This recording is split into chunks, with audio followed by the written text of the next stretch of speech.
ৰাজহুৱাকে এনেকুৱা ধৰণৰ বাকবিতণ্ডাত লিপ্ত হোৱাটো অনুচিত।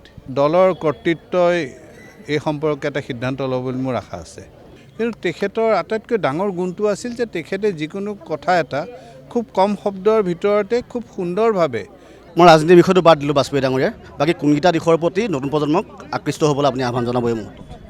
প্ৰথম কথা হ'ল অটল বিহাৰী বাজপেয়ী ডাঙৰীয়া এগৰাকী কবি আছিল আৰু এগৰাকী কবিৰ যিটো এটা মনত এটা কোমলীয়তা থাকে, সেই কোমলীয়তাটো তেখেতৰ আছিল। গতিকে সেইটো এটা দিশ যিটো দিশে মোক তেখেতৰ বিষয়ে খুবেই আকৰ্ষিত কৰে। দ্বিতীয় কথা হৈছে তেখেতৰ শব্দৰ বাক্য বিন্যাস।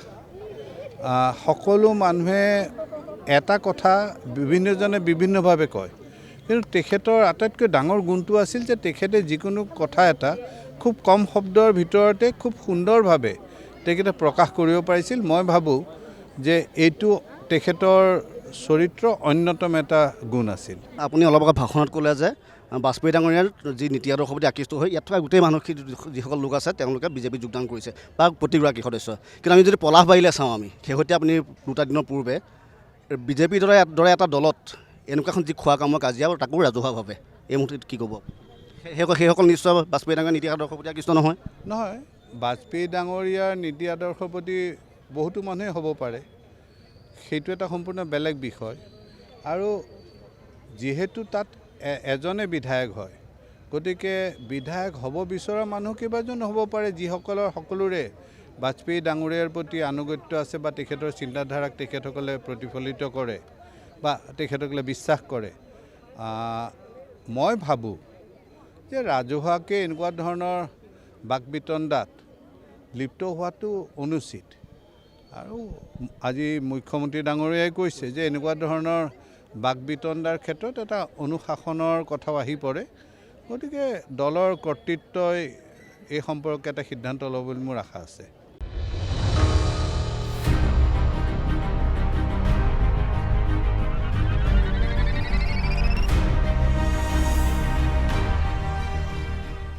ৰাজহুৱাকে এনেকুৱা ধৰণৰ বাকবিতণ্ডাত লিপ্ত হোৱাটো অনুচিত। দলৰ কৰ্তৃত্বই এই সম্পৰ্কে এটা সিদ্ধান্ত ল'ব বুলি মোৰ আশা আছে। কিন্তু তেখেতৰ আটাইতকৈ ডাঙৰ গুণটো আছিল যে তেখেতে যিকোনো কথা এটা খুব কম শব্দৰ ভিতৰতে খুব সুন্দৰভাৱে। মই ৰাজনীতিৰ বিষয়টো বাদ দিলোঁ বাজপেয়ী ডাঙৰীয়াৰ বাকী কোনকেইটা দিশৰ প্ৰতি নতুন প্ৰজন্মক আকৃষ্ট হ'বলৈ আপুনি আহ্বান জনাব এই মুহূৰ্তত?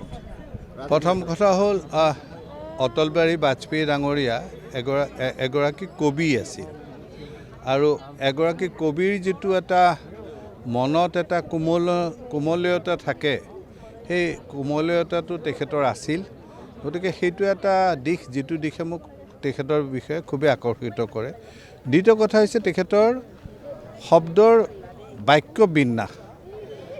সকলো মানুহে এটা কথা বিভিন্নজনে বিভিন্নভাৱে কয়, কিন্তু তেখেতৰ আটাইতকৈ ডাঙৰ গুণটো আছিল যে তেখেতে যিকোনো কথা এটা খুব কম শব্দৰ ভিতৰতে খুব সুন্দৰভাৱে তেখেতে প্ৰকাশ কৰিব পাৰিছিল। মই ভাবোঁ যে এইটো তেখেতৰ চৰিত্ৰ অন্যতম এটা গুণ আছিল। আপুনি অলপ আগত ভাষণত ক'লে যে বাজপেয়ী ডাঙৰীয়াৰ যি নীতি আদৰ্শৰ প্ৰতি আকৃষ্ট হৈ ইয়াত থকা গোটেই মানসিক যিসকল লোক আছে তেওঁলোকে বিজেপিত যোগদান কৰিছে বা প্ৰতিগৰাকী সদস্য।